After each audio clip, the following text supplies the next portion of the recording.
Mobiles को आप vibration mode पे कर दीजिए प्लीज। परवीन भैया आप भी, अमरीश जी मोबाइल को वाइब्रेशन मोड पे कीजिए प्लीज। जय जिनेंद्र, आप सबका स्वागत है। आज हमारी ये ज्ञानशाला की तीसरी कड़ी चल रही है। ये महीने में हर सेकंड संडे को चलती है 10 से 11 के लिए, और इसमें हम एक विषय लेते हैं जैन धर्म का, उसके ऊपर हम चर्चा करते हैं। ये मैं ये शब्द इस्तेमाल ज़्यादा कर रहा हूँ चर्चा, क्योंकि यहाँ पे प्रवचन नहीं होते। यहाँ पे हम अपने विषय अपने विचार रखते हैं और फिर आपसे अपेक्षा करते हैं कि आप उन पर सवाल जवाब कीजिए, क्योंकि जो बातें आप प्रवचन में सुनने जाती हो वो जिज्ञासाएं दिन के अंदर अंदर बैठी रहती हैं। तो यहाँ पे हम आपके अंदर इन्वोक करना चाहते हैं कि आप उठाइए और सवाल पूछिए, इसलिए कि आपका भी ज्ञान अच्छा होगा और जो बोलने वाला है ना उसका भी ज्ञान अच्छा होगा, क्योंकि उसको भी थोड़ा दिमाग पे जोर लगाना पड़ेगा सवाल देने के लिए। ठीक है, तो आज के हम शुरू करते हैं। आज हम बाद में इंट्रोड्यूस करूँगा मेधावी को। हाँ, पहले मैं मंगलाचरण करता हूँ। अब मंगलाचरण आज मैंने विशेष देखा है, क्योंकि आज का जो विषय है वो उसी के आधार पे मैंने उसी पुस्तक का जो मंगलाचरण है वो ही मैं कर रहा हूँ, और उसके ऊपर मैं 2 मिनट के लिए बोलूँगा अभी आपके साथ जो है, फिर हम मेधावी जी को बुलाएंगे। इससे पहले मैं मंगलाचरण शुरू करूँ, मैं मेधावी जी से रिक्वेस्ट करता हूँ कि आप प्लीज़ आइए स्पीकर की चेयर पे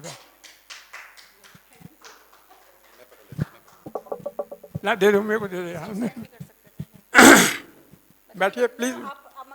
अच्छा, अगर आप खड़े होना चाहे खड़े हो जाइए, बैठना चाहिए बैठिए, लेकिन आप बैठे रहोगे तो मेरे ख्याल से अच्छा है, क्योंकि जो ये मंगलाचरण है ना ये चिंतन मनन का विषय है।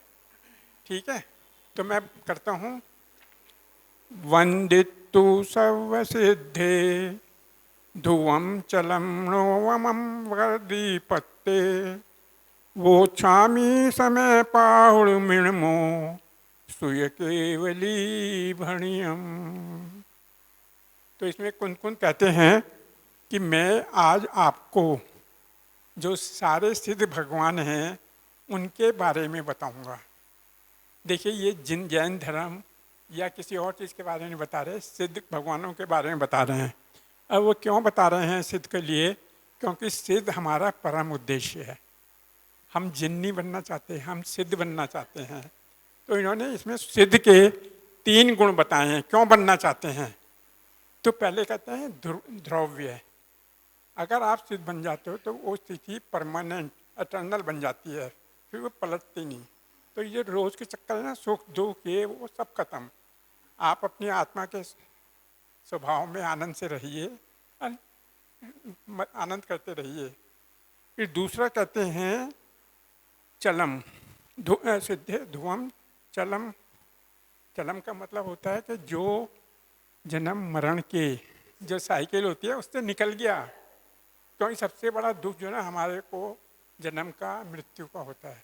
आपने छड़ाला पढ़ा था, सबसे पहले 2 गाथाओं में यही बताते हैं कि भाई जब हम रहते हैं तो कितना दर्द होता है, फिर आते हैं फिर रोता है, बच्चा आते रोता है, और हमारा सबसे बड़ा भय जन्म में मृत्यु का ही होता है, क्योंकि हम मरना नहीं चाहते। तो ये कहते हैं वो जो आत्मा है, सिद्ध आत्मा है, देखिए वो ध्रुव्य है, इसके संसार रूपी आगमन से, जन्म मरण के आवरण से अलग है, और बिना मल के, बिना मैल के है। क्योंकि कोई भी चीज़ जैसे हीरा हो, उसको अगर आपकी पॉलिश ठीक ना हो और उसके कट्स अच्छे ना हो तो आप पसंद नहीं करती हो। तो इसके ऊपर, आत्मा के ऊपर कोई किसी भी प्रकार का मैल नहीं है।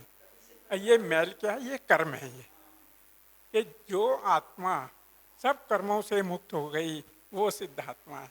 तो देखो इन्होंने 3 गुण बताए हैं, है ना? द्रव्य है, अचल है और अमल है।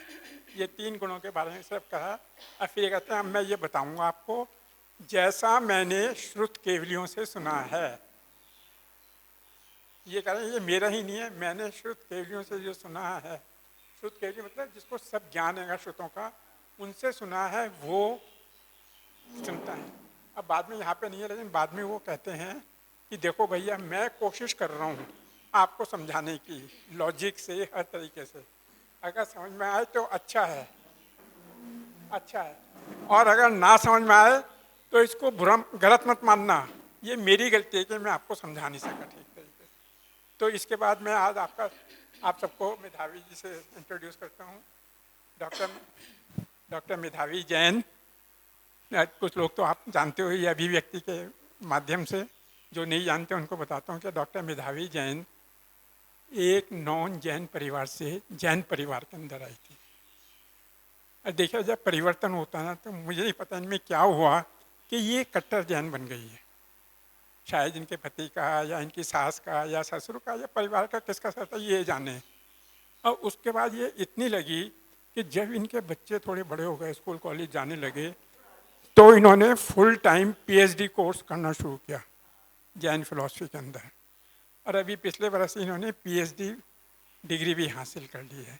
तो देखिए ये है तन्मयता, तत्परता।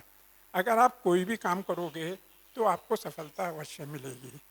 और ये अब अपने जो विचार हैं ये इन्होंने अपनी यूट्यूब चैनल बनाई हुई है, उसमें वेलनेस वगैरह के लिए बोलती रहती है।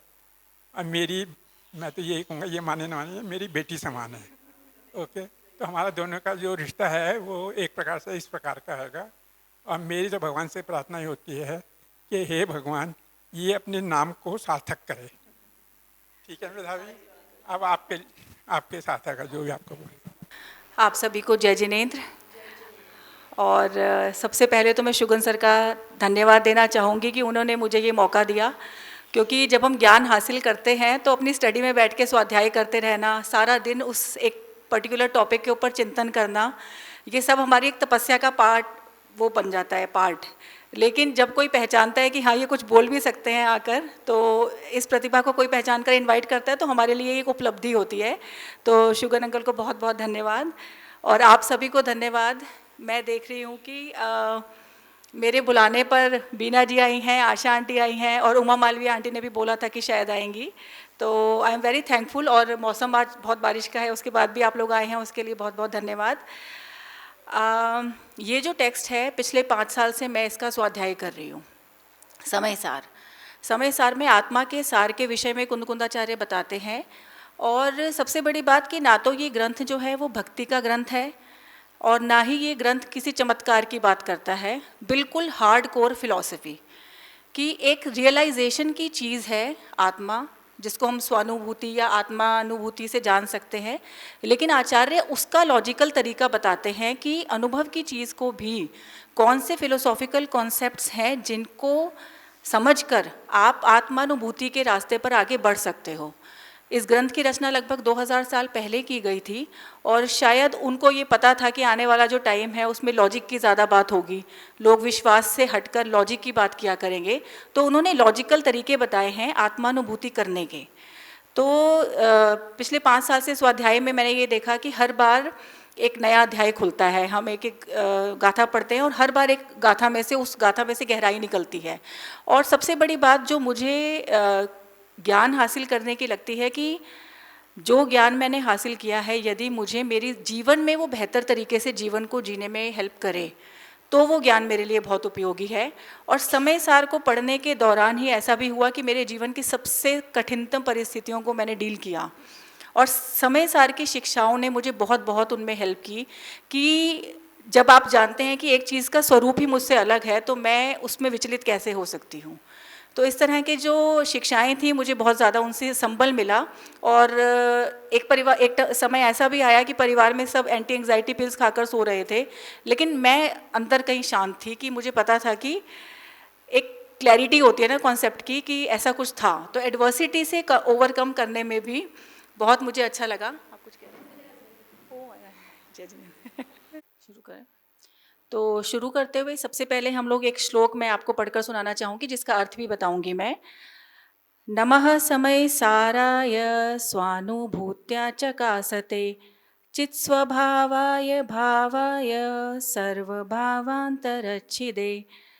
इस श्लोक का अर्थ है, मैं शुद्धतम आत्मा को नमन करता हूँ जो कर्म से सर्वथा मुक्त है, जिसका गुण चेतना है, जो केवल स्वयं के द्वारा स्वयं को ही जाना और प्रकट किया जा सकता है। वह सर्वज्ञ है, अर्थात वह ब्रह्मांड के सभी जीवित और निर्जीव पदार्थों को एक साथ उनकी समग्रता में जानता है। मैं उस संपूर्ण आत्मा को, उस परम आत्मा को प्रणाम करता हूँ।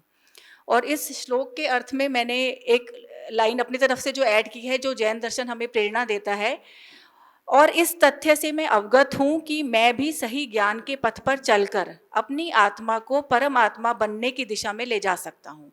तो ये हमारा जो जैन दर्शन है उसका सार आ जाता है।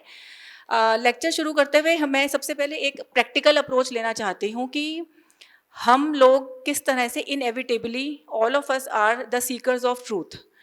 जब हम पैदा होते हैं, छोटे से होते हैं, तो सब बच्चों के मन में क्यों का एक बहुत बड़ा एक क्वेश्चन मार्क रहता है कि ऐसा क्यों होता है, वैसा क्यों होता है, ये क्यों है, वो क्यों है। बेसिकली हम लोग हर चीज़ में एक प्रश्न चिन्ह पाते हैं।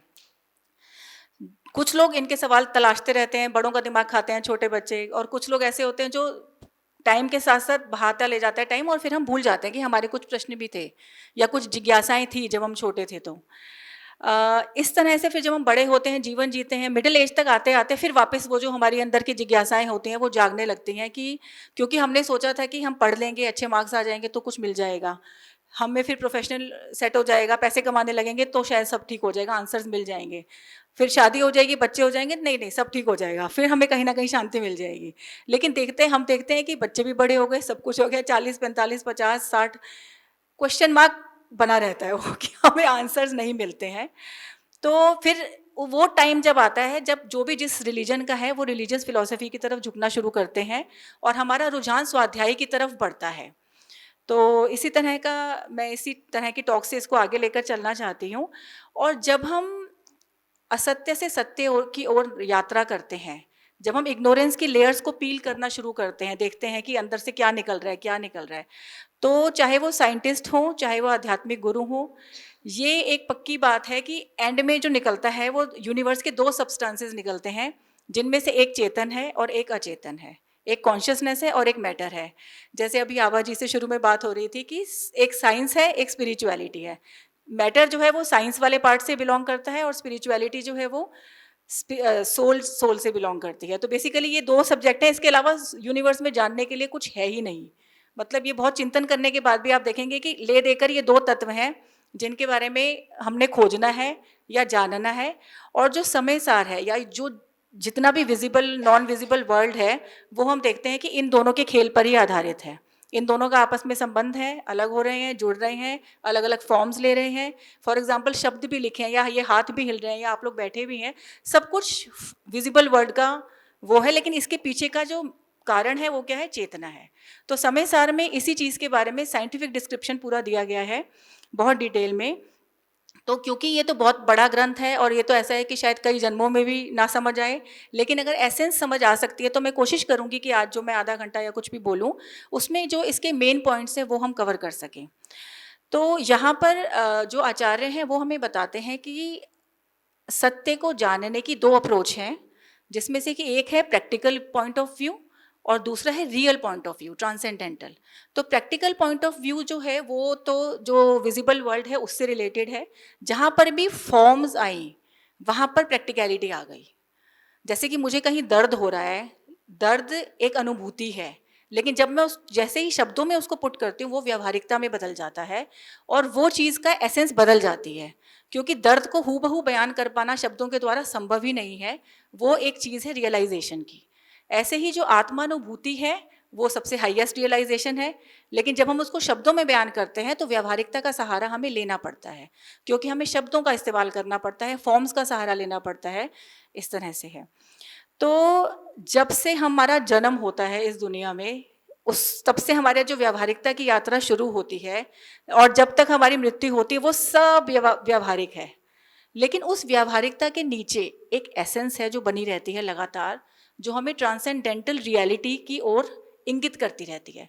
फॉर एग्जाम्पल, जब बच्चा पैदा होता है, हर दिन उसका रूप बदलता है, हर दिन, 1 साल 2 साल, इनफैक्ट हर मोमेंट उसका रूप बदल रहा होता है, बूढ़ा भी हो जाता है।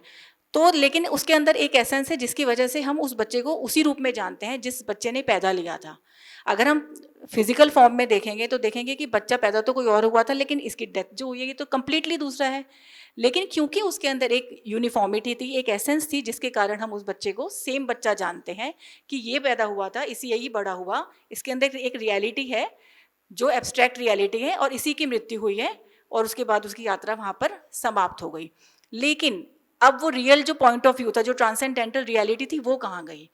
तो फिर जो हमारे स्क्रिप्चर हैं, जो हमारे ज्ञान का जो भंडार है, वो ये कहते हैं कि जो जन्म था वो भी उसकी एक क्षणिक रियलिटी थी और जो मृत्यु है वो भी एक क्षणिक रियलिटी थी, जो कि प्रैक्टिकलिटी का ही पॉइंट ऑफ व्यू है कि उससे पहले भी कहीं ना कहीं उसकी एग्जिस्टेंस थी और डेथ के बाद भी जो एसेंस थी वो बॉडी में से निकल गई, but that essence stage intact, जिसमें कि समय सार में हम उसका अध्ययन करते हैं।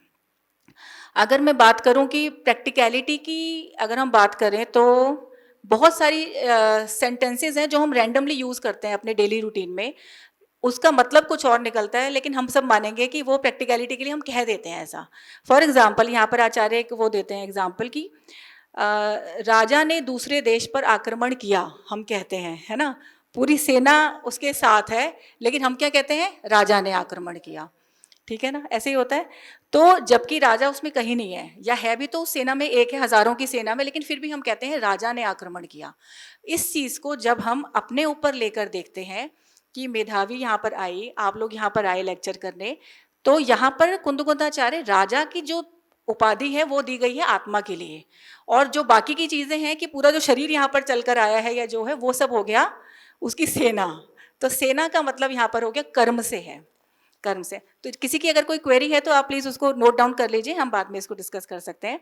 जैसे हम कह देते हैं कि यह सड़क मनाली जाती है या ये सड़क वहाँ जाती है, ये व्यावहारिकता की बातें हैं, हम जानते हैं कि मतलब कुछ और निकलता है, लेकिन हम कह देते हैं क्योंकि रोज़मर्रा की भाषा में काम आती हैं ये चीज़ें। या हम कहते हैं कि कुम्हार ने मिट्टी के बर्तन बनाए, है ना, या किसी एक पर्टिकुलर कंपनी ने ये मोबाइल बनाया, हम कह देते हैं व्यावहारिकता के लिए, लेकिन मोबाइल अपने आप में एक अलग ऑब्जेक्ट है। या हम कहें कि जो मिट्टी के बर्तन है बनाए गए, उसमें जो मिट्टी है उसके गुण के कारण वो बर्तन बन पाया, है ना। कुम्हार ने मिट्टी के बर्तन बनाए, इसको हम आगे क्लियर करेंगे। जो मिट्टी के बर्तन है, मिट्टी के अंदर वो गुण अगर ना हो तो कुम्हार नहीं बना पाएगा। तो हम आगे देखते हैं कि किस तरह से वो जो है कुम्हार सिर्फ एक निमित्त कारण है उसको बनाने में। या हम कहते हैं टीचर ने बच्चों को पढ़ाया। जब हम ये वाली बात कहते हैं तो हम देखेंगे कि टीचर तो सब बच्चों को पढ़ाती है। अगर ये गुण टीचर के अंदर होता कि वो किसी बच्चे की इंटेलिजेंस को निकाल सकती, तो फिर तो सारे ही बच्चे इंटेलिजेंट होते, राइट। तो ये भी एक प्रैक्टिकल पॉइंट ऑफ व्यू का पार्ट ही आ जाता है कि टीचर ने बच्चों को पढ़ाया। इसको हम आगे और क्लियर करेंगे।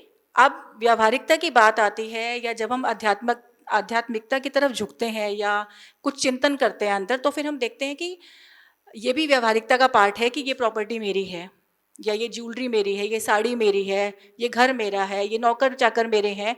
इवन जब हम और आगे चलते हैं तो हम देखते हैं कि ये जो रिश्ते नाते हैं ये मेरे हैं। हम देखते हैं कि ये भी व्यावहारिकता का ही भाग है। प्रैक्टिकल पर्पसेस को सॉल्व करने के लिए, हमें जीवन जीने के लिए कहना पड़ता है कि मैं इस कंपनी में काम करता हूँ, मैंने जहाँ भी भाषा का इस्तेमाल आ रहा है, बेसिकली ये सब प्रैक्टिकलिटी का पॉइंट ऑफ व्यू है ना। अब अगर हम कहते हैं कि ये गलत, इसको साबित कैसे करें? तो गलत ऐसे साबित कर सकते हैं कि रिश्ते नाते, घर बार कुछ भी परमानेंट नहीं है। तो यहाँ पर आचार्य इंडिकेट करते हैं कि जो परमानेंट है उसको हम अपनी पर्सनल प्रॉपर्टी तो मान सकते हैं, बाकी किसी चीज़ को परमानेंट नहीं मान सकते, अपनी प्रॉपर्टी नहीं मान सकते। तो उनका पॉइंट ऑफ व्यू ये है कि व्यावहारिकता को हम व्यावहारिकता तक ही सीमित रखें, उसमें इतने इंडल्ज ना हो जाएं कि उसके साथ अपने आप को इस कदर आइडेंटिफाई कर लें कि कल को कोई चीज़ हमसे बिछुड़े या चेंजेस कुछ लाइफ में आए तो हम अडेप्ट ना कर पाएँ और फिर हम दुखी रहें सारी ज़िंदगी। जैसा कि आजकल हम लोग देखते हैं, फॉर एग्जांपल जब हम लोगों की एज बड़ी होती है, specially women can relate to it, कि जब एज बड़ी होती है एक टाइम तक हमें बहुत सारे कॉम्प्लीमेंट्स मिल रहे होते हैं, सब कुछ है, बट एज बड़ी होने के साथ साथ शरीर भी बदलना शुरू हो जाता है। We know it clearly, visibly भी दिखना शुरू हो जाता है। उस पर भी हमारा जोर नहीं है, राइट? तो जिसको हम कह रहे थे कि ये मेरी बॉडी है, ये मेरी बॉडी है, और आई मीन क्वेश्चन मार्क आ जाता है कि यही नहीं सुन रहा मेरी। हम पूरा ध्यान रख रहे हैं, पूरी एक्सरसाइजेस कर रहे हैं, उसके बाद भी बीमार पड़ जाते हैं। तो देयर इज समथिंग की which is happening beyond our control.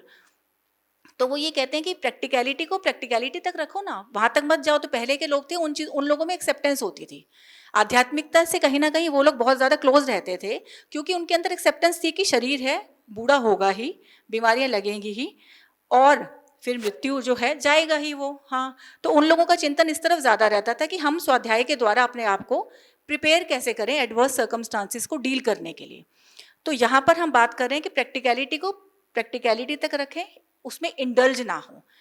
तो समय सार की टीचिंग्स हमें ये बताती हैं कि आप व्यावहारिकता के नाते से सब कुछ करें, लेकिन उसमें इंडल्ज ना हो कि कल को कोई चीज़ दुख दे तो हम इतने व्यथित हो जाएं कि दुख इतने हो जाएं कि भूल जाएं सब कुछ, कि मेरा तो अस्तित्व ही खत्म हो गया, राइट? अब आती है बात रियल पॉइंट ऑफ व्यू की, जो ट्रांसेंडेंटल रियलिटी है, या यहाँ पर हम अगर इंगित कर रहे हैं तो we are talking about the consciousness. तो रियल पॉइंट ऑफ व्यू से consciousness is the unchanged constant. जैसे हम लोग कहते हैं ना कि change is the only constant in the universe, but ऐसा नहीं है। There is an unchanged constant also which is the consciousness. तो जो बच्चे ने जन्म लिया और जिसकी मृत्यु हुई, उस बीच में जो एक लगातार एक सार बना हुआ था, that is the unchanged constant. कि उसके ऊपर की जो लेयर्स थी, फॉर्म्स थी, वो बदल रही थी, लेकिन उसके अंदर जो एक सार था वो लगातार बना रहा। उसमें सार मतलब आत्मा, जो उसके नीचे की एसेंस थी बेसिकली। अब हमारे पास बहुत बारी क्वेश्चन मार्क लगता है कि भाई आत्मा नहीं है, क्योंकि इसको हम लॉजिक के बेस पर प्रूफ नहीं कर सकते। तो मैं कई बार देखती हूँ कि सबसे बड़ा क्वेश्चन मार्क, मैं इस एज में भी ये चीज़ चिंतन कर पाती हूँ कि मृत्यु एक ऐसी रियलिटी हमें लगती है कि उसके बाद क्वेश्चन मार्क है। तो हम लेकिन आत्मा के उस पर हम ये चिंतन कर सकते हैं कि there was something in the body which left it and the person became dead, right? जिसकी वो यात्रा थी देखा जाए तो। जैसे हमारे भारतीय दर्शनों में सभी में ये कहा जाता है कि वो व्यक्ति अपनी अगली यात्रा पर चला गया, यहाँ की यात्रा उसकी पूरी हो गई है। तो हम उस अनचेंज्ड कांस्टेंट की बात कर रहे हैं, आत्मा की, which is beyond all practicality. उसको हम शब्दों में बयान नहीं कर सकते, जो अरूपी है और कोई फॉर्म नहीं है, कोई सिंबल भी नहीं है उसका। अगर हम आत्मा को देते ही सिंबल के लिए डॉट भी लगा देते हैं, तो वो भी उसको हमने वर्ड्स में किसी फॉर्म दे दी, जो कि पॉसिबल ही नहीं है। It is a thing of realization. तो जो आत्मा का कॉन्सेप्ट है वो लाई करता है, उसका जो साम्राज्य है वो है beyond the limitations of sensory perception and mind. तो आजकल माइंड की बहुत बात होती है कि जो अवचेतन मन है, उसके नीचे की लेयर्स हैं बहुत सारी, या सेंसरी परसेप्शन है। हम जो भी इस टाइम बातें कर रहे हैं, जो भी ये सेंसरी परसेप्शन के द्वारा ग्रहण कर रहे हैं, सुन रहे हैं, कोई ना कोई सेंस हमारी इस्तेमाल हो रही है। लेकिन उसके नीचे एक साम्राज्य है जिसके कारण ये सब संभव हो पा रहा है। उसको शायद हम डिनाई नहीं कर सकते, क्योंकि हमारे सामने डेथ का क्वेश्चन मार्क है कि डेथ के टाइम पर वो एसेंस वहाँ से निकल जाती है। तो ये जो एसेंस है वो इनकम्पेरेबल है और इम्यूटेबल है, मूव नहीं करती है, इनकम्पेरेबल है, इसका अतुलनीय है, इसकी कोई तुलना नहीं की जा सकती। हम सबके अंदर समान है, लेकिन फिर भी इंडिविजुअल है। मतलब कि अगर हम यहाँ पर 15 लोग बैठे हैं, तो हम 15 के अंदर एक एसेंस है जो कि सेम है, but at the same time that essence is individual from the other one. It makes sense, right? तो इसीलिए जो हमारे भारतीय दर्शन जितने भी आ जाते हैं वो इंडिविजुअलिटी वाले रिलीजन्स हैं। यहाँ पर कलेक्टिव नहीं है कुछ भी। जैसे कि हम कहते हैं ना कि कलेक्टिव सजा मिलेगी, कलेक्टिव ये होगा, कलेक्टिव नहीं। हाँ, यहाँ पर हम कहते हैं कि हम सब की एक इंडिविजुअल जर्नी है और हम अपनी अपनी व्यक्तिगत यात्रा पर हैं। कोई उत्थान की यात्रा कर रहे हैं, कोई पतन की यात्रा कर रहे हैं, कोई उसी में बना हुआ है सेम, ना उसको उत्थान चाहिए ना पतन चाहिए, लेकिन हम सबकी एक इंडिविजुअल यात्रा है। अगेन जब किसी की डेथ होती है तो दिस इज़ द इस चीज़ से हम अपने आप को कंसोल कर सकते हैं कि कलेक्टिव यात्रा थी कि हम उस व्यक्ति के साथ उस पर्टिकुलर रिश्ते में थे, लेकिन जब वो व्यक्ति की मृत्यु हो जाती है किसी भी कारणवश, वो इंडिकेट करता है कि उसकी एक इंडिविजुअल यात्रा थी जिससे मेरा कोई लेना देना था ही नहीं। मेरी इंटेलिजेंस की वजह से मैंने अपने आप को ऑक्यूपाई करके परेशान किया हुआ था। एक्चुअली में उस व्यक्ति के साथ की जो मेरी कलेक्टिव यात्रा थी उसका अंत है, लेकिन वो अपनी इंडिविजुअल यात्रा में आगे बढ़ गया। बेसिकली मुझे लगता है कि लाइफ में जो भी चीज़ें घटित हो रही हैं, हमें अपने आप को समझाने के लिए कोई सिद्धांत चाहिए, कोई थ्योरी चाहिए कि मेरे मन को समझ आ जाए कि भाई ठीक है, एटलीस्ट मैं अपने आप को कंसोल कर सकूं। तो फिर ये जो इस तरह की थ्योरीज हैं वो हमें कहीं ना कहीं मन में शांति देती हैं, या एक स्कोप खोलती है कि that was not the end. If a person has died, that was not the end. कुछ है, आगे भी है, कुछ जर्नी है जहाँ पर वो गया है, एक कोई और डायमेंशन है या और है। अब हम बात करते हैं कि रियलिटी या जो ट्रांसेंडेंस है, जो reality real point of view है, उसकी हम बात करें तो उसका एक उदाहरण मैं पहले ही दे चुकी हूँ कि जो बच्चे के शरीर में जन्म लेता है और मृत्यु के समय उसको शरीर को छोड़कर निकल जाता है और वो शरीर डेड कहलाता है उसके बाद। या हम कहते हैं कि जो हमारी लाइफ में हम अच्छे टाइम भी देखते हैं, बुरे टाइम भी देखते हैं, बट उसके बावजूद भी एक एसेंस है जो बनी रहती है, जो एक कह सकते हैं कि समुद्र है, गहरा समुद्र, उसके ऊपर जो लहरें उठती हैं वो अच्छे और बुरे टाइम के बीच में की तरह से उठती हैं, लेकिन जो नीचे का समुद्र की एक शांति है वो बनी रहती है लगातार। या हम ये देखते हैं कि जो बुरा टाइम आता है, मुझे लगता है हम में से जितने भी लोग बैठे हैं एक एक उदाहरण अपने जीवन का दे सकते होंगे कि जब बुरा टाइम आया तो हमारे अंदर एक विजडम थी, उसने हमें कैसे गाइड किया। उस विजडम के पीछे कोई लॉजिक नहीं था, लेकिन उसने हमें गाइड करके वहाँ तक पहुँचाया कि उस बुरे समय में से हम बाहर कैसे आए। मुझे लगता है कि एक एक उदाहरण सब दे पाएंगे यहाँ पर। और अब हम यहाँ पर बात करते हैं कि एक जो यूनिसेल्युलर बीइंग है, बैक्टीरिया है या अमीबा, पैरामीशियम, जो हम लोगों ने बायोलॉजी में पढ़े थे, वो जो कॉन्शियसनेस है वो उसके अंदर भी सेम है। और अरहंत जो बन चुके हैं, जो केवली हो चुके हैं, उनके अंदर भी सेम वही कॉन्शियसनेस है। उन्होंने अपने पुरुषार्थ के द्वारा एवोल्यूशनरी जो जर्नी है उनकी, यूनिसेल्युलर बीइंग से लेकर सबसे सर्वोच्च जो ह्यूमन की मैनिफेस्टेशन है, अरहंत अवस्था, वहाँ तक उन्होंने उसको अटेन किया है अपने पुरुषार्थ के द्वारा और सही ज्ञान के माध्यम के द्वारा। और जो कहते हैं कि जिस जिस एसेंस से जर्नी ऑफ लाइफ बिलोंग करती है, जैसे कहते हैं ना कि जो जर्नी ऑफ लाइफ है वो किसको बिलोंग करती है, that does not belong to this body, that belongs to that consciousness कह लें, उसको एसेंस कह लें, राइट। अब हम बात करते हैं कि उस जो कॉन्शियसनेस है उसके जो बेसिक प्रॉपर्टीज़ हैं वो क्या है। जैसे हमने ये तो बात कर ली कि प्रॉपर्टी है, ये है, एसेट है मेरे, ये सब टेम्परेरी है, रिश्ते नाते भी टेम्परेरी हैं। फिर हम आगे देखते हैं कि हमारी बॉडी भी टेम्परेरी है, कुछ नहीं है। तो फिर परमानेंट जो है उसकी क्या क्वालिटीज़ हैं। तो जो कॉन्शियसनेस की क्वालिटीज़ हैं वो हमारे जैन दर्शन में कहा गया है ज्ञान और दर्शन, that who knows and perceives. जैसे कि फॉर एग्जांपल एक अमीबा जो यूनिसेल्युलर बीइंग होता है, अगर वो भी कहीं पर है, उसको माइक्रोस्कोप के अंडर देखें कि उसके रास्ते में अगर कोई ऑब्जेक्शन लगा दें, कुछ नुकीली चीज़ रख दें जो उसको हर्ट कर सकती है, उसके अंदर परसेप्शन की ताकत होती है कि वो पहले ही खतरे को भांप जाता है और अपनी दिशा बदल लेता है। अपनी जान बचाने की नॉलेज और अपना रास्ता कैसे बदलना है या खतरे को परसीव करके वो पहले ही ये रास्ता बदल लेता है।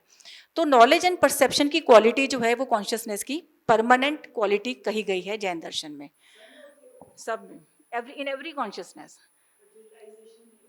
हाँ, रियलाइजेशन नहीं होता क्योंकि इनएविटेबली वो हम कर रहे होते हैं ना। भाई एक व्यक्ति जीवित है तो वो जीवन को वो ग्रांटेड लेता है इतना कि उसको लगता है कि वो है ही नहीं। जो चीज़ें इननेट हैं, जो मेरी प्रॉपर्टी ही है, उनकी तरफ मैं कभी ध्यान ही नहीं दूंगी क्योंकि मैं वो काम हर टाइम कर ही रही हूँ ऑटोमेटिकली, है ना, ऑटोमेटिकली कर रहे हैं वो काम हम। अच्छा, अब बात आती है कि सोल जो है वो सब्जेक्ट मैटर ऑफ रियलाइजेशन है। अभी जैसा हमने शुरू में कहा था कि उसको हम शब्दों में या किसी सिंबल से बयान नहीं कर सकते। अब आगे जो आचार्य हैं वो हमें दो तरीके बताते हैं कि दो कारण होते हैं, एक होता है निमित्त कारण और एक होता है उपादान कारण। निमित्त कारण is the instrumental cause and उपादान कारण इज द सब्सटेंशियल कॉज, वस्तुगत कारण। जैसे कि हमने कुम्हार और घड़े का एग्जाम्पल लिया था कि कुम्हार घड़े को बनाता है, लेकिन उसमें कुम्हार क्या है, निमित्त है। और क्या क्या निमित्त है, सनलाइट, पानी, उसके आसपास का एटमॉस्फेयर, चक्का उसका, ये सब चीज़ें इंस्ट्रूमेंटल कॉजेज हैं। आचार्य कहते हैं कि जो मूल कारण है वो मिट्टी के अंदर का खुद का स्वभावगत गुण है, जिसके कारण वो घड़े की शेप ले सकती है। अगर मिट्टी के अंदर ये गुण ही नहीं होगा तो निमित्त कारण चाहे कितने भी हो जाएं, लेकिन उपादान कारण ना होने से कोई भी चीज़ अस्तित्व में नहीं आ सकती।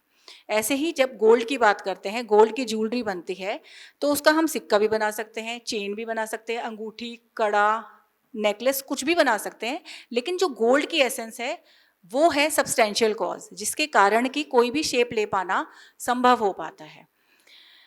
तो यहाँ पर जैसे पुल बनाते हैं तो पुल में इंजीनियर्स लगते हैं, मिट्टी लगती है, मशीनरी लगती है, आर्किटेक्ट्स काम करते हैं, लेकिन वो सब क्या है, इंस्ट्रूमेंटल कॉज है। पुल में खुद आपस में उन सब चीज़ों के बंधने की जो क्षमता है, जो योग्यता है, उसी के कारण वो संभव हो पाता है।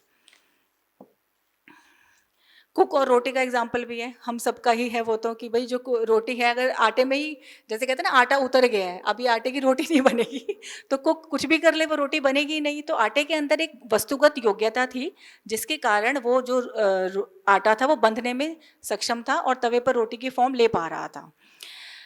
अब यहाँ पर एक नेक्स्ट जो फिलोसॉफिकल टॉपिक आता है जो आचार्य बताते हैं वो है निमित्त नैमित्तिक संबंध का। निमित्त का मतलब है द इंस्ट्रूमेंटल कॉज, जिसके बारे में हमने अभी पढ़ा। नैमित्तिक का मतलब है is the to be able to be the right base on which the instrumental cause can work.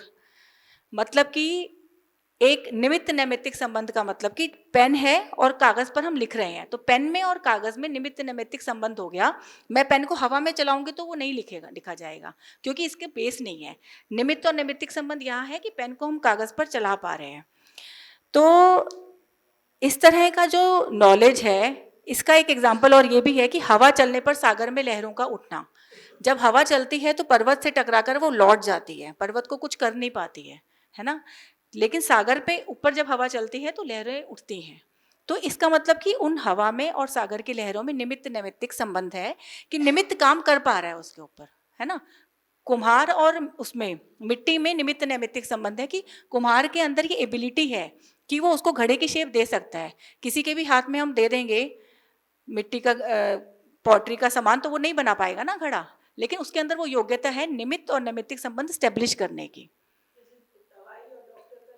Exactly ले सकते हैं, बिल्कुल ले सकते हैं। हाँ जी, तो ये वाले जो टॉपिक्स है ना, ये बहुत ज़्यादा एक वाइड बेस प्रोवाइड करते हैं रिसर्च करने के लिए। जैसे मैं पिछले 4-5 साल से इन टॉपिक्स का अध्ययन कर रही हूँ तो उसको अपने जीवन पर अप्लाई कर देखती हूँ, तो फिर मैं देखती हूँ कि बहुत सेंस बनाते हैं ये। ऐसा नहीं है कि ऐसे ही कह दिया गया, बहुत ज़्यादा सेंस बनाते हैं और हमें जीवन जीने में बहुत ज़्यादा हेल्प करते हैं। निमित्त नैमित्तिक संबंध की जब हम बात करते हैं, या जब हम फूंक मारते हैं तो मोमबत्ती बुझ जाती है, या जैसे मैं बोल रही हूँ तो यहाँ पर माइक में और मेरे बोलने में निमित्त नैमित्तिक संबंध है ना। तो अब हम देखते हैं कि जो निमित्त नैमित्तिक संबंध है जीव और अजीव में, कॉन्शियसनेस और मैटर में निमित्त नैमित्तिक संबंध है। कैसे है कि मुझे फॉर एग्जांपल यहाँ लेक्चर का इनविटेशन आया, वो एक निमित्त बना और मेरे अंदर जो जीव है उसने रिएक्ट किया उसको कि मैं इसको जाकर लेक्चर दे सकता हूँ। तो यहाँ पर ये है पुद्गल और जीव का निमित्त नैमित्तिक संबंध। I hope it makes sense. हाँ, जैसे कि फॉर एग्जांपल दवाई और डॉक्टर का ही ले लें। जैसे डॉक्टर ने दवाई दी, उसने निमित्त का काम किया और नैमित्तिक संबंध है कि पेशेंट का ठीक हो जाना। लेकिन अगर पेशेंट ठीक नहीं होता है तो वो क्या है, अगर हम यहाँ पर ऐसे देखते हैं कि अगर निमित्त नैमित्तिक संबंध हमेशा काम कर रहा है जीव और अजीव के बीच में, तो फिर तो हर पेशेंट को ठीक हो जाना चाहिए, किसी को मृत्यु को प्राप्ति नहीं होना चाहिए। लेकिन उसके बाद भी व्यक्ति मृत्यु को प्राप्त होता है। कितने सारे पेशेंट्स हैं जिनको डॉक्टर नहीं बचा पाते हैं, वी ऑल नो दैट। कितनी सारी बीमारियां हैं जिनके बारे में नहीं पता है डॉक्टर्स को आज भी, बहुत सारे इलाजों के बाद भी व्यक्ति चला जाता है। तो क्या है, क्योंकि उस टाइम पर जो निमित्त नैमित्तिक संबंध है वो स्टेब्लिश नहीं हो पा रहा है। वहाँ पर फिर निमित्त और उपादान वाला काम कर रहा है कि उपादान कारण अंदर से रिएक्ट ही नहीं कर रहा ना। जैसे आटा उतर जाता है ना, आटा उतर गया तो आप रोटी नहीं बना सकते। मिट्टी खराब हो गई तो एक सर्टन तरह की मिट्टी चाहिए जिसका घड़ा बनेगा, उपादान कारण नहीं है। वहाँ पर हम जीव और पुद्गल के संबंध को बहुत अच्छे से डेप्थ में समझ सकते हैं। और ये मैंने खुद रियलाइज़ किया है कि समय सार का अध्ययन जब हम करते रहते हैं, क्यों इसको ग्रंथाधिराज कहा जाता है, हम जब इसके जो टीचिंग्स हैं उसको हम अगर आत्मसात कर लेते हैं तो लिटरली ऐसा होता है, कभी कभी ऐसे ऐसे क्षण आते हैं कि you are able to see the reality separately, like ये कॉन्शियसनेस है, ये मैटर है, बहुत क्लियरली हम देख पाते हैं। इसके बाद से मेरे साथ ही ऐसा हुआ है कि मेरे बॉडी पर अगर कोई कष्ट आया, कोई सर्जरी हुई, कुछ भी हुआ, तो दर्द हो रही है, ठीक है, मैं मानती हूँ, लेकिन मैं उसको एक ऐसे तरीके से देखने की चेष्टा करती हूँ कि जो ये पेन हो रही है, जो उस टाइम बॉडी की हालत है, that is separate from my real essence. At least ये देखना सीख लिया है. आई वोंट से कि मैं इतनी महात्मा हो गई हूँ कि दर्द नहीं होगा, but we can feel that समय सार की टीचिंग्स के बाद ये क्लैरिटी आपको आ जाती है कि जिसके साथ आप अपने आप को आइडेंटिफाई कर रहे हो वो आप नहीं हो. और फिर जब हम देखते हैं कि उस चीज़ के एसेंस को हम प्रैक्टिस करना शुरू करते हैं तो बहुत सारे चैप्टर्स खुलते हैं आगे, और बहुत एक दिव्य आयाम कह सकते हैं कि हम वहाँ पर पहुँच जाते हैं इसकी टीचिंग्स को इस्टेब्लिश करके. आगे हम चलते हैं तो हम देखते हैं कि सही ज्ञान का क्या महत्व है, क्यों भारतीय दर्शन में सही ज्ञान के ऊपर एम्फेसिस किया जाता है कि knowledge has to be right. Knowledge तो गलत भी हो सकती है ना, गलत रास्ते पर चलकर आप गलत मंजिल पर ही पहुंचोगे, लेकिन यहाँ पर सही ज्ञान का बहुत ज़्यादा महत्व है. तो ये जो 3-4 फिलोसॉफिकल टॉपिक्स मैंने आपको बताए हैं, प्रैक्टिकल पॉइंट ऑफ व्यू और real point of view, instrumental cause और सब्सटेंशियल कॉज, और एक निमित्त नैमित्तिक संबंध, इन 3 फिलॉसफीज़ को अपनाकर आत्मसात करके हम 100% कह सकते हैं कि हम सही ज्ञान के पथ पर हैं, क्योंकि हम अब इस पथ पर चलकर कॉन्शियसनेस और मैटर, स्पिरिचुअलिटी और साइंस को हम अलग अलग कर कर देख पा रहे हैं. लेकिन क्योंकि इन दोनों का बंधन हमेशा चल रहा है, इसीलिए ये जो वर्ल्ड है इसकी पॉसिबिलिटी है, और इसीलिए हम यहाँ पर उलझे हुए हैं. But there is a possibility that सही ज्ञान के पथ पर चलकर हम इन दोनों को अलग अलग आइडेंटिफाई जब करना सीखेंगे तो उसको हम प्राप्त करने के लिए चेष्टा करेंगे, एंड दैट इज़ लिबरेशन और मोक्ष. तो यहाँ पर मेरी टॉक समाप्त होती है. अब हम लोग क्वेश्चन आंसर्स ले सकते हैं. तो मैं यहाँ पर बस ये 2 लाइनें ये पढ़ना चाहूँगी कि यह समूची सृष्टि जीव और अजीव के आपसी रिश्ते पर टिकी है. इस संपूर्ण सृष्टि में यदि कुछ जानने योग्य है तो वह है चेतना, जिसकी एक अभिव्यक्ति मैं हूँ और एक एक अभिव्यक्ति आप सब हैं. निरंतर घटते बदलाव के नीचे एक अपरिवर्तित निरंतरता है, द अनचेंज्ड कांस्टेंट, जो चेतना की सत्ता को इंडिकेट करता है हर पल हर क्षण. Thank you so much. That's it. Thank you so much. अब क्वेश्चन आंसर्स हम लोग ले सकते हैं. मैं कोशिश करूंगी कि मैं चेतना के कितने स्तर होते हैं?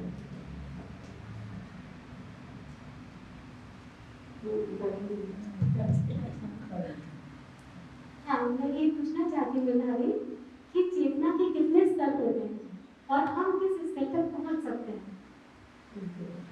जहाँ पहुँच सकते हैं वो तो हमें पता ही है कि भाई मोक्ष की एक अवस्था भारतीय दर्शनों में सभी ने बताई गई है.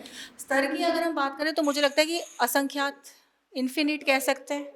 हाँ, बट इनन्यूमरेबल. हाँ, इट इज़ लाइक कि लेयर्स है ना, लेयर्स पे लेयर्स हैं. आप लेयर्स को छीलते जाओगे, अंदर जाते जाओगे अंदर.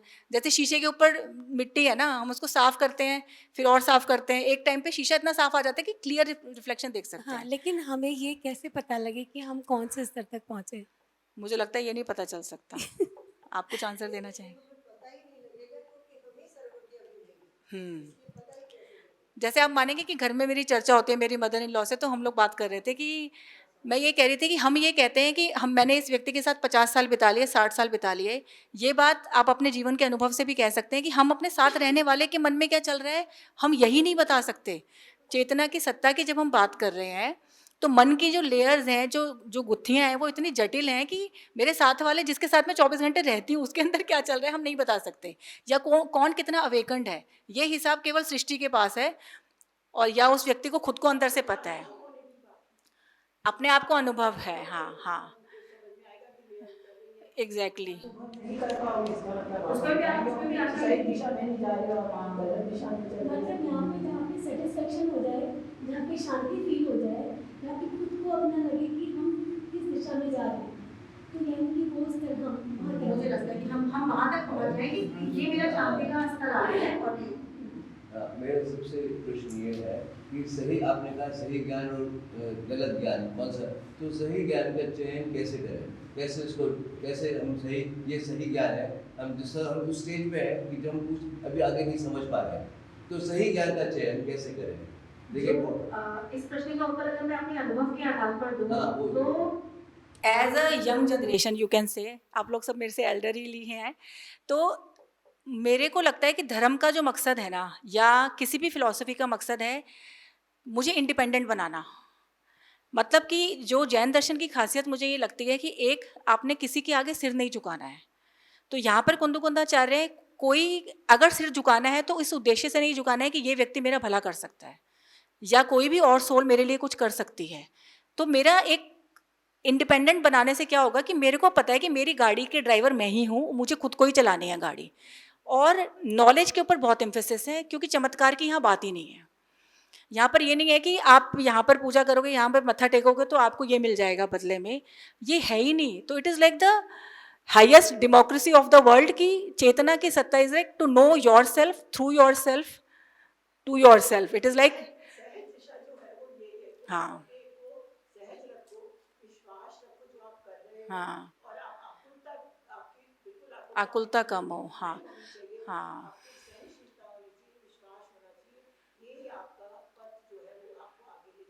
हाँ परिग्रह को छोड़ो, अच्छा सोचो, किसी के लिए बुरा मत करो, बुरी भावना मत रखो, और जो आप कर रहे हो उस उद्देश्य से आप कर रहे हो तो वो ठीक है। तो अगर आप किसी को डांट रहे हो, किसी को कुछ कर रहे हो, तो आपकी सहिष्णुता नहीं है, आप पे वो सहनशीलता नहीं है। जैसे आपने क्रोध आ रहा है, आपको किसी चीज़ का लालच आ रहा है कि मैं भगवान के यहाँ जाऊँगी तो मेरे को ये मिल जाएगा, वो सब नहीं होएगा, तो आप सही दिशा में चल रहे हो। मेरी ये सोच। हाँ, तो सही ज्ञान का मतलब उनका मेरे हिसाब से यही है कि भाई हाईएस्ट इंडिपेंडेंस से मेरा परिचय करा देना। I think simply said logic से होगा, लॉजिक से होगा। कोई उसमें आपको सही ज्ञान के अंदर आपको उस पर आप भेद कर सकोगे सही क्या है गलत क्या है। उसमें चाहे आप अपने पापों को देखो, पापों का विसरण करो, कुछ भी करो, वो सब चीज़ जरूरी है। बदलता तो होनी चाहिए, लेकिन लॉजिक हो तो वो आप, और आप छोटे छोटे सोचो कि गलत और सही है, थोड़ा ज्ञान हो तो ही लॉजिक। मतलब वो बोलते हैं कि काफी डीप जर्नी है, तो हमारे अपने हिसाब से हम सवाल करके जिस दिन तक लॉजिक लगे हम आगे बढ़ते हैं। लॉजिक क्या कहेगा? हाँ, जैसे समय साल को टीचिंग्स पढ़ते हुए मुझे लगा पहले तो समझ नहीं आ रहा था, ऊपर से जाना। बट एक दो चीजें थी जिनको मैंने ध्यान रखना। एक की जो आचार्य कहते हैं क्या वो सेंस बनाता है, does it make sense, and second की I used to feel very very peaceful कि whatever he is saying it is highly logical. It is me who has to upgrade my level to understand the topic of the text. It is like that. हाँ जी, हाँ हाँ हाँ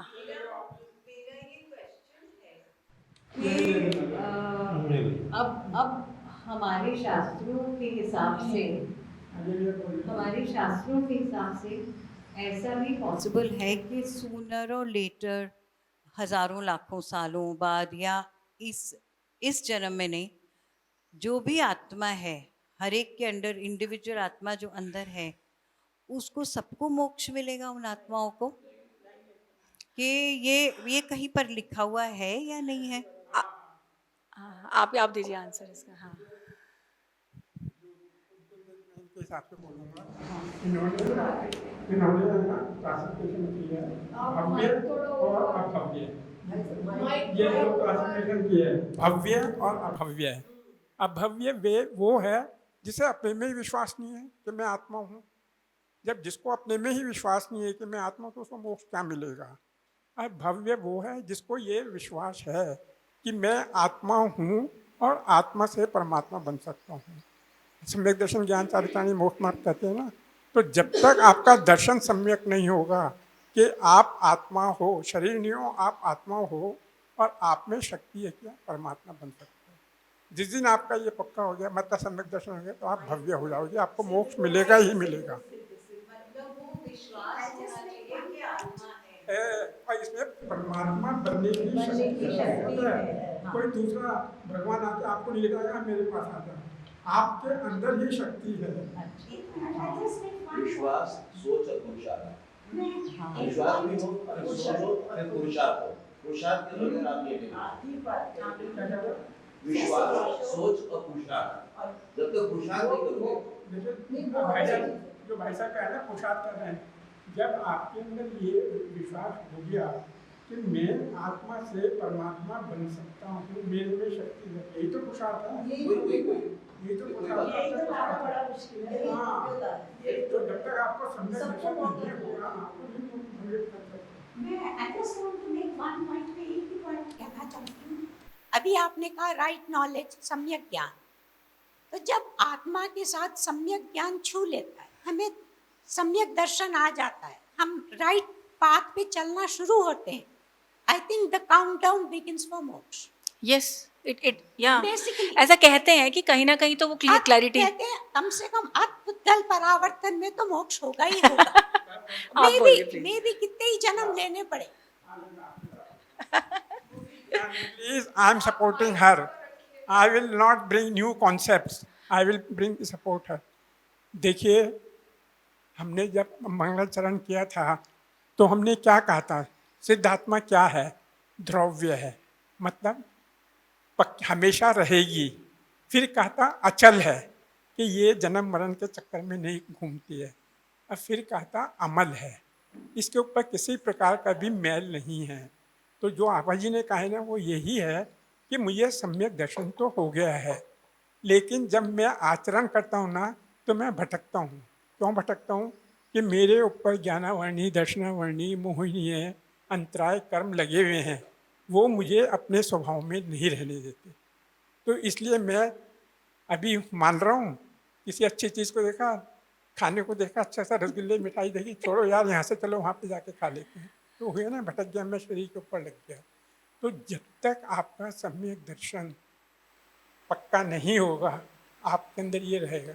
और इसके लिए सम्यक ज्ञान की आवश्यकता है कि मैं कौन हूँ और दूसरा क्या है, बुरा मल क्या है, द्रव्य जो स्थिति है वो मैं कैसे लाऊं। और जब ये आज तक पता लगता है, तब फिर उस पर आप आचरण करो। जब तक कि तीनों चीज़ें नहीं करोगे, नहीं होगा। जैसे आपने कहा, मैं बीमार हो गया, है ना, अब मुझे ये विश्वास है कि मैं बीमार हो गया हूँ और मैं ठीक हो सकता हूँ। ये होना बहुत ज़रूरी है। एग्जैक्टली। इसके बाद क्या होगा? मैं डॉक्टर के पास जाऊँगा। सिलेक्शन ऑफ डॉक्टर ये मेरे हाथ में है कि मैं अच्छे डॉक्टर पे जाऊँ या खराब पे जाऊँ। लेकिन जब मैं डॉक्टर पे गया तो मेरा उस पर विश्वास है ना। उसने अपने ज्ञान से मुझे प्रेस्क्रिप्शन लिख दिया कि ये दवाइयाँ खाओ, इतना खाओ तो आप ठीक हो जाओगे, है ना।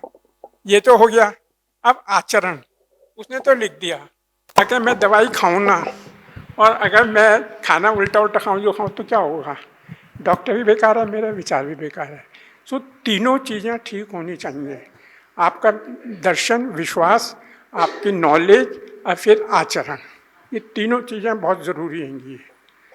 जैसे किसी ने कहा, मेरे को जब आए थे इनसे पहले तो मेरी इनसे बात हो रही थी। देखिए मैं आपको बताऊं, ये ना, ये बात बहुत इम्पॉर्टेंट है। ये आवश्यक नहीं है कि मैं पंडित हूँ तो ही मैं मोक्ष में जाऊँगा, ये नहीं है। ये आपका विश्वास है। इन्होंने कहा, मेरा बेटा कहता है कि तुम, या बेटा नहीं, या कोई, आप कौन था वो, किसने उपदेश सुन रही थी, तो ये कहते हैं कि भैया आउटर वर्ल्ड से इनर वर्ल्ड के अंदर आओ। इसका क्या मतलब है भाई? तुम आउटर वर्ल्ड चलायमान है, मैटर है, और मैटर की ये नेचर है कि वो चेंज होता रहता है। पुद्गल है ना, तो गलता है, मिलता है, तो ये चेंज होता रहता है। अगर हम उसमें पड़े रहे तो हम द्रव्य स्थिति में नहीं प्राप्त कर सकते, है ना। अंदर का मतलब क्या? आत्मा। आत्मा जो है वो नहीं पलटती, शुद्ध आत्मा जो हमने पहले कहा है। तो when you start becoming inward looking, तो like roots it starts strengthening your outer perception. तो फिर आपको दुख, जो भी काम करोगे उसमें दुख की अनुभूति कम होगी और सुख की अनुभूति ज़्यादा होगी। और जब आप आउटर वर्ल्ड से हटके टोटली इनर वर्ल्ड में बैठ गए, जैसे सातवें गुरु स्थान में बैठते हैं, तो अंतर मुहूर्त 48 मिनट में आप केवल ज्ञानी हो जाओगे। इतनी शक्ति होती है आत्मा के अंदर। चलिए, हैं हैं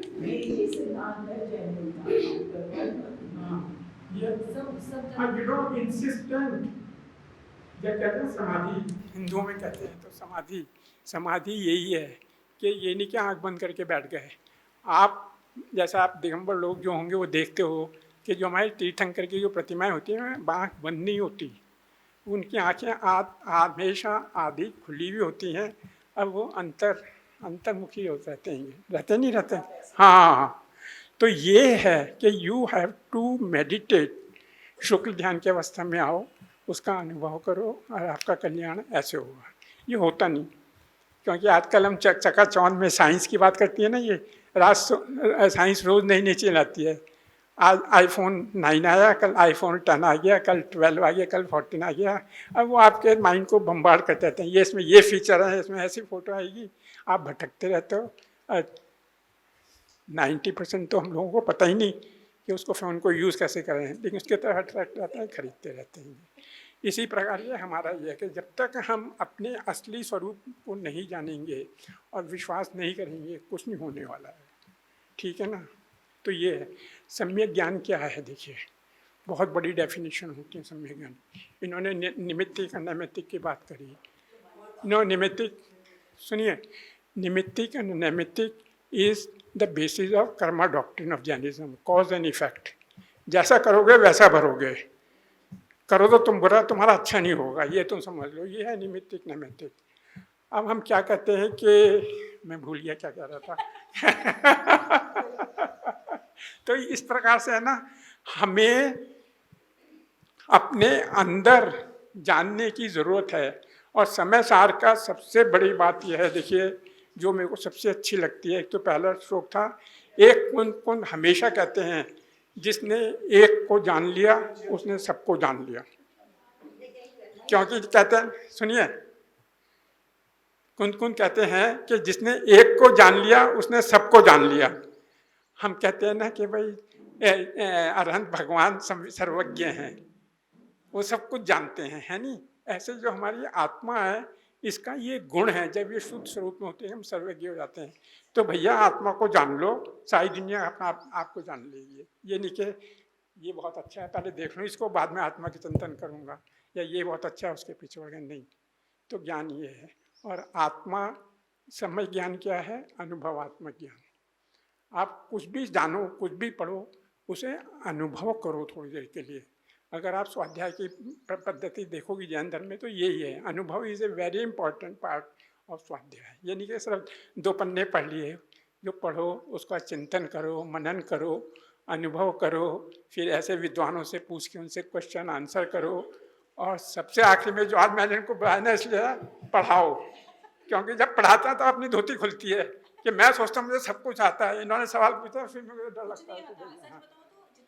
तो यू नो, ये है सम्यक ज्ञान, ये स्वाध्याय जो पढ़ने के लिए। तो प्लीज, मैं बहुत बोल गया, विषय तो इनका है। Over to you. किसी की कोई क्वेरी हो तो आप पूछ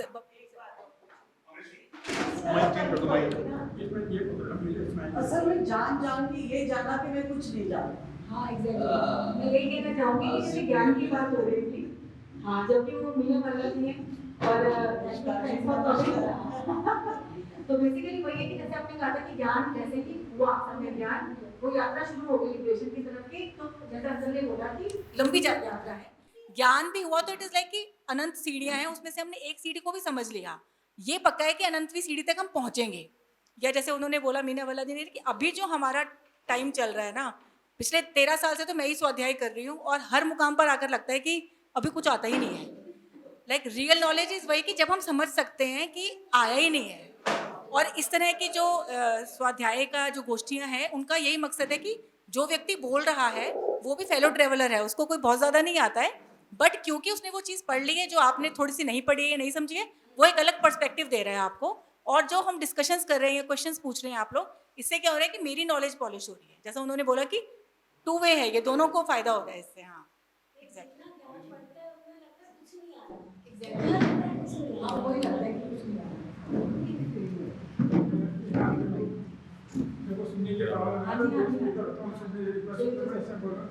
इसीलिए कहते हैं be a student for life. Yes, be a student for life, of life, be a student of life as well. Life से बड़ा टीचर कोई नहीं, ये वाली बात। ये सृष्टि में देखो, मैं आपको है क्या चीज? हमारा समय हो गया, तो मैं इसको कंक्लूड करने के लिए आपको वो कुछ कह रहे थे, वो भी कुछ कह रहे थे। मैं ये कह रहा हूँ, इस सृष्टि को हमें समझना पड़ेगा, ये क्या चीज है? ये 2 चीज है। असली चीज है द्वंद्व, जीव अजीव का द्वंद्व, लोक लोक का द्वंद्व, ये सब कुछ द्वंद्व चल रहा है। जो इसमें जीत जाता है वो जाकर के लोक अलोक के बीच में सिलसिला में बैठ जाता है। मेन चीज ये है कि ये द्वंद्व ना हो, ये संसार नहीं चलेगा। उस द्वंद्व से पार पाने के लिए सही ज्ञान का पाना है। उस द्वंद्व से पार पाने के लिए ज्ञान तो हमारी आत्मा में शुरू से ही है। अब इसका स्तर, आत्मा का स्तर सबका एक ही है, उसके ऊपर हमने कर्मों का मैल की लेयर जमा रखी है। तो जैसे जैसे उतरती जाएगी तो हम भी सिद्ध भगवान। आप कुछ कहते हैं? उस समय कह रही थी और पता नहीं कितनी रेलेवेंट रही है, पर आपने एक बड़ी अच्छी बात कही थी और आपने एक प्रश्न किया था कि हमें कैसे पता लगे कि हम सही रास्तों पर हैं या नहीं। आपके जीवन के नैतिक मूल्य आपको बता देते हैं कि आप सही रास्ते पर हैं या नहीं। बहुत दूर जाने की जरूरत नहीं होती। आप अपने नैतिक मूल्यों से समझ लीजिए कि अगर आपको किसी को बचाने की इच्छा है, सत्य कहने की इच्छा है, फिर भी सत्य नहीं कह पा रहे हैं और फिर भी ये सोच रहे हैं कि हमने सत्य क्यों नहीं कहा, ये अपने आप में ही आपको सही रास्ता दिखाएगा। देखिए, ये कोई नहीं जान सकता। नैतिक मूल्य हर समाज के अपने अलग अलग हैं। जिस चीज में ये समाज उसको सही समझ रहा है, दूसरा समाज गलत समझ रहा है। वहाँ पर भी हमें रिलेटिविटी का कॉन्सेप्ट दिया गया है, और सापेक्षता सिद्धांत है कि ऐसे में हमारी आत्मा ही गाइड करती है कि क्या सही है। वही मैंने कहा, लॉजिक है ना। जहाँ समाजों का विभाजन है, वहाँ नैतिक मूल्यों को बहुत पीछे छोड़ दिया जाता है। मैं बेसिक नैतिक मूल्यों की बात कर रही हूँ कि अगर हम अहिंसा में विश्वास करते हैं और सत्य में विश्वास करते हैं, अगर इन दो मूल्यों को भी समझ लें, हम हर मिनट सोचते हैं कि हम गलत कर रहे हैं और फिर दोबारा गलत करते हैं और फिर करते हैं और फिर करते हैं और करते चले जाते हैं गलतियाँ और फिर रियलाइज भी करते जाते हैं। ये रियलाइजेशन अपने आप में ही अब एक सही रास्ता जो सुधारने वाला है, ऐसा मैं मानती हूँ। नहीं, मैं इसी पर कुछ बताना चाह रही थी जो मुझे पिछले कुछ टाइम से महसूस हो रहा है कि कोई भी एक द्वंद्व की बात आई कि कोई भी आता है, सीन सामने आया और उसे उस समय समझ नहीं आ रहा कि क्या करना चाहिए, तो अंदर से दो आवाज़ आती है और जो आवाज़ मुझे कंफर्टेबल जोन में रखती है वो मेरी आत्मा की आवाज़। मैंने इन शॉर्ट अपने आप में ये अनुभव किया। और ठीक कहा है, बिल्कुल ठीक कहा है। और बाकी दूसरी आवाज वो मायावी है, मिथ्या है या हमारी स्मॉल आई है। कैपिटल आई की एक ही आवाज है जो मुझे कंफर्टेबल जोन में रखती है। तो this helps me and guides me. मुझे लगता है वही मेरा गुरु है, वही मेरी परमात्मा है। बिल्कुल ठीक है। इसके लिए हम कहते हैं सम्यक दर्शन ज्ञान सारे प्राणी मोक्ष मांगते हैं, लेकिन हम अपने लिए क्या करते हैं? जो करते हैं उनके लिए क्या करते हैं? मुझे सम्यक दर्शन करते हैं सच्चे देव, सच्चे शास्त्र, सच्चे गुरु का श्रद्धान। फिर इधर क्वालिफिकेशन तो जैसे आपने कहा कि जब आपको कभी शंका हो किसी चीज में, then you have to locate a right teacher in whom you have belief and who knows and who is not going to advise you with some expectation. कि मैंने आपको जब आपके मन का दे तो आपको मुझे 1 लाख पे दे दूंगी, और अगर मैंने आपके मन के लिए लेक्चर दे दिया गाने का दे क्या तुम बात करते हो। So you these are some of the criteria for that. And this analysis you can do only when you have some belief in some concept. फाराडे ने क्या किया था? बिजली पैदा करी थी। अब उसको हम यूज़ कैसे करें? भाई रेफ्रिजरेटर चलाना है, बनाना है, एसी चलाना है, गाड़ी चलानी है, या किसी को मारना है शौक देके, ये हमारे ऊपर डिपेंड करता है। So you know this is what it is. अब मैं आपसे समापन करने के लिए बैठ जाऊँ। मैं आपको एक दो एग्जाम्पल दूंगा मॉडर्न, क्योंकि ये साइंस और स्पिरिचुअलिटी की बात करती हैं। देखिए, अभी मैं रिसेंटली थोड़ी स्टडी कर रहा था, क्योंकि आजकल मेरे पास टाइम बहुत होता है, मेरा प्रोफेशन भी है। तो अभी लेटेस्ट रिसर्च हुई है कि not of a scientist, of A meditation गुरु, की स्विट्ज़रलैंड की है। उसने ये कहा है कि आपके शरीर में हर वो शक्ति है जो आपकी सारी बीमारियों को दूर कर सकती है, आपकी सारी बीमारियों को दूर कर सकती है। कैंसर हो, डायबिटीज़ हो, सबको दूर कर सकती है। And then she gives a method like fasting, you know, काम रहो, योगा वगैरह करो, क्योंकि वो ट्रांसेंडेंट मेडिटेशन के अंदर भी शुद्ध। Now this is a belief which leads me to believe कि मेरे में आत्मा है जिसके अंदर अनंत शक्ति है, जिसमें सुख है। अगर मैं उसका ध्यान करूं तो मेरे सारे दुख निवारण हो सकता है। मैं मर जाऊं, लेकिन मैं शांत स्वभाव से मरूंगा, और अगली गति में अगर मेरे साथ अच्छे होंगे और लाइन में लगे हुए हैं, जैसे आपने कहा, इसमें नहीं तो अगली में, तीसरे जन्म में तो पहुंच ही जाएंगे अपने उसके ऊपर। हाँ, कभी तो पहुँचे। एक तो ये एग्जाम्पल है।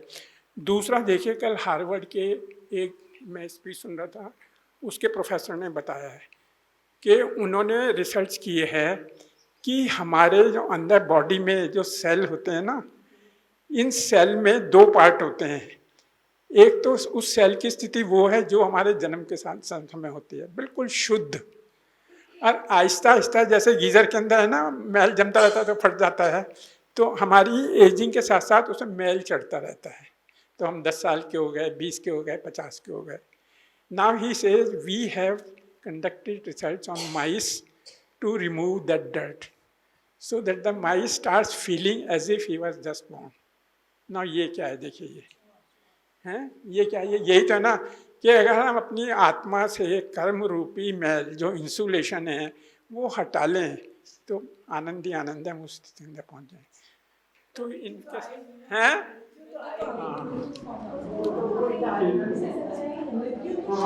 आपका विश्वास पक्का करने के लिए मैं आपको महाभारत में लेके जाता हूँ। देखिए महाभारत में देखिए, जब महाभारत की लड़ाई हो रही थी तो भगवान कृष्ण लेटे हुए आराम कर रहे थे, तो अर्जुन और दुर्योधन दोनों उनके पास पहुंचते हैं, है ना, दोनों खड़े हुए हैं कि मैं पहले पूछूंगा, मैं पहले पूछूंगा, I will not go through के कौन क्या पहले पूछेगा। तो फाइनली इट वाज डिसाइड कि दुर्योधन पहले पूछेगा। तो भगवान कृष्ण कहते हैं उससे कि अच्छा दुर्योधन तुम्हें क्या चाहिए? उसने कहा भगवान मुझे कृष्णमयी सेना चाहिए, तुम्हारी जितनी भी दौलत है संसार की वो चाहिए ताकि मैं पांडवों को हरा सकूँ। उसने कहा दिया। फिर अर्जुन से पूछा अब तो मेरे पास कुछ भी चाहिए, क्या चाहिए? वो कहता है भगवान मुझे तो आप चाहिए। So you know this is the fact कि आप अपनी आत्मा में विश्वास करो, आपको सारी दुनिया की दौलत मिल ही जाएगी। मोक्ष से बड़ी कोई लक्ष्मी नहीं है। धन्यवाद आपका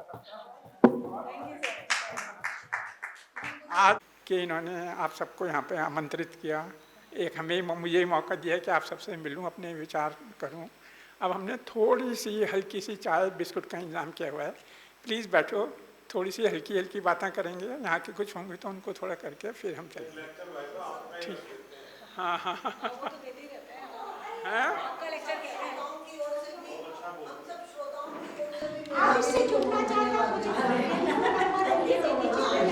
ये तो ऑर्गेनाइजर्स का होगा, ये हमारी ओर से, हम सबकी ओर से।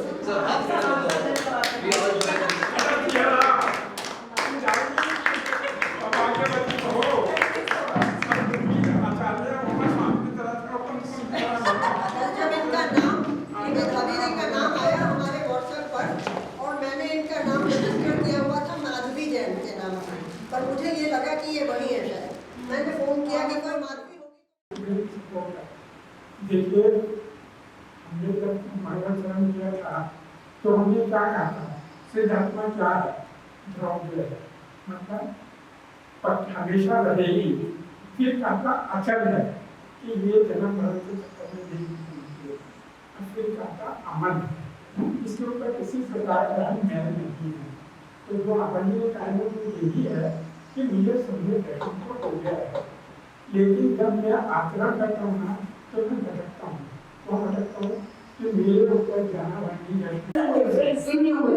हाँ, it is like लेयर्स है ना, लेयर्स पे लेयर्स है, आप लेयर्स को छीनते जाओगे, अंदर जाते जाओगे अंदर। जैसे शीशे के ऊपर मिट्टी है ना, उसको साफ करते हैं, फिर और साफ करते हैं, एक टाइम पे शीशा का साफ आ जाता है, क्लियर कैसे देख सकते हैं। लेकिन हमें ये कैसे पता लगे कि हम कौन से स्तर पर पहुंचे? जो लगता है लेकिन पता चलता है। इसलिए मुझे पता ही नहीं लगेगा क्योंकि हमें सर्वज्ञ भी नहीं, इसलिए पता ही कैसे। जैसे आप माने कि घर में भी चर्चा होती है बदलने प्रोसेस, तो हम लोग बात कर रहे थे कि मैं ये कह रही थी, हम ये कहते हैं कि हम मैंने इस व्यक्ति के साथ 50 साल बिता लिए, 60 साल बिता लिए। ये बात आप अपने जीवन के अनुभव से भी कह सकते हैं कि हम अपने साथ रहने वाले के मन में क्या चल रहा है हम यही नहीं बता सकते। चेतना की सत्ता के हम बात कर रहे हैं, तो मन की जो लेयर है, जो बुद्धियां हैं, वो अपनी जटिल है कि मेरे साथ वाले जिसके साथ मैं प्रॉब्लम में रहती हूँ उसके अंदर क्या चल रहा है हम नहीं बता सकते। जब वो कौन कितना अवेकन है, ये हिसाब केवल सृष्टि के पास है, और या उस व्यक्ति को खुद को अंदर से अनुभव होने की बात, अपने आप का अनुभव करोगे, आपको समझ में आएगा कि ये अनुभव नहीं कर पाओगे, उसमें भी आप सही दिशा में नहीं जा रहे हो, गलत दिशा में चल रहे हो। मतलब यहाँ पे जहाँ पे सेटिस्फेक्शन हो जाए, जहाँ पे शांति फील हो जाए, जहाँ पे खुद को अपना लगे कि हम किस दिशा में जा रहे हैं, तो यानी कि वो स्तर हम वहाँ तक मुझे लगता है कि हम वहाँ तक पहुँच जाएंगे। ये मेरा शांति का स्तर आ गया है। मेरे सबसे प्रश्न ये है कि सही, आपने कहा सही ज्ञान और गलत ज्ञान कौन सा, तो सही ज्ञान का चयन कैसे करें, कैसे उसको, कैसे हम सही, ये सही ज्ञान है, हम जिस तरह हम उस स्टेज में है कि जो हम कुछ अभी आगे नहीं समझ पा रहे, तो सही ज्ञान का चयन कैसे करें?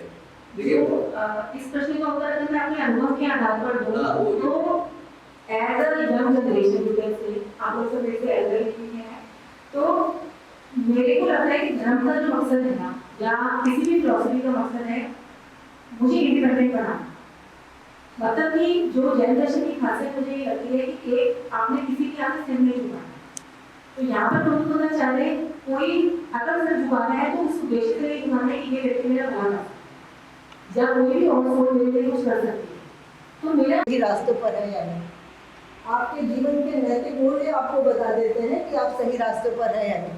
बहुत दूर जाने की ज़रूरत नहीं होती, आप अपने नैतिक मूल्यों से समझ लीजिए कि अगर आपको किसी को बचाने की इच्छा है, सत्य कहने की इच्छा है, फिर भी सत्य नहीं कह पा रहे हैं और फिर भी ये सोच रहे हैं कि हमने सत्य क्यों नहीं कहा, ये अपने आप में ही आपको सही रास्ता दिखाएगा। सिर्फ कोई नहीं जान सकता नैतिक मूल्य